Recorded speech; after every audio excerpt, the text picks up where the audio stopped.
Richard Chamberlain leads the Bank of America Merrill Lynch General Retailing team from second place to its first appearance at number 1 since 1998. With the Eurozone poised to emerge from the longest recession in its history, Chamberlain talks about what investors can expect to see from retailers in 2014.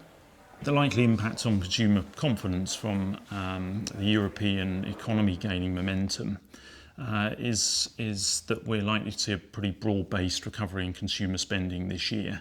But it is going to vary very much, I think, by region. So, for instance, we're relatively bullish on the German consumer outlook because of rising wages in Germany, also a pretty good employment situation and low interest rates. So we're relatively bullish on Germany. That would favour the likes of H&M. In contrast, we're more cautious on the periphery of Europe still because of high debt levels and potential need for more austerity measures.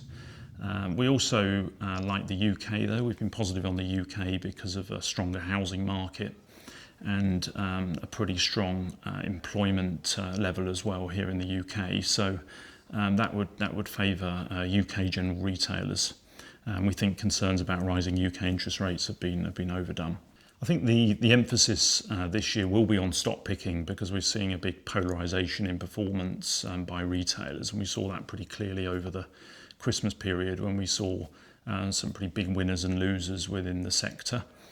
In terms of the qualities that we'd be looking for in retailers going forward, we like companies with a strong multi-channel online story, such as Next in the UK.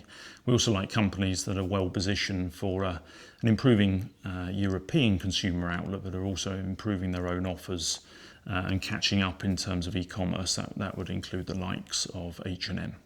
The retailing subsectors that we think will perform especially well in the short term would be the electrical subsector.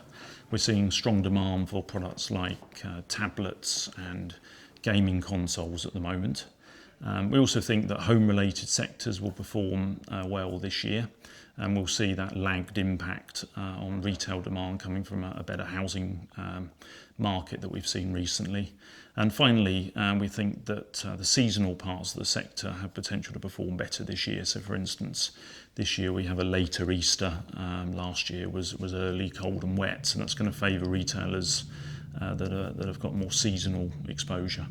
The global issues that could undermine European consumer recovery or impact consumer confidence would include further stresses in the banking system that could cause a potential rise in borrowing costs for the consumer.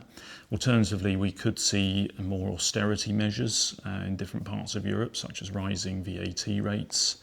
That would be another factor. And then finally, there's a chance of political tension in Europe as well, particularly elections later this year. That may create some consumer uncertainty.